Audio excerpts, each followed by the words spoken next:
কি হয়েছে ভাই? গাড়ির তেল ফুরাইছে ভাই। আমি কি কোনো হেল্প করতে পারি? তাহলে আপনি একটা কাজ করেন ভাই, ঠিক আছে। আপনার গাড়িটা আমারে দেন, আমি তেল নিয়ে আসি, আপনি এখানে একটু থাকেন। ওকে। ভাই, আপনি আমার গাড়িটা দেখেন, আমি তেল নিয়ে আইতেছি।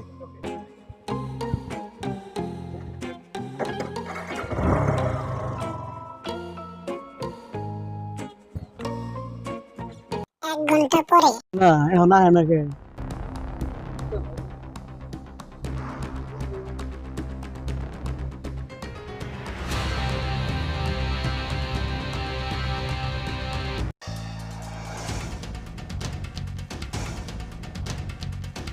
ভাই নামেন।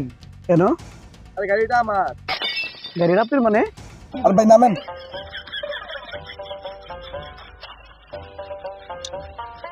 কি হলো আমার সাথে?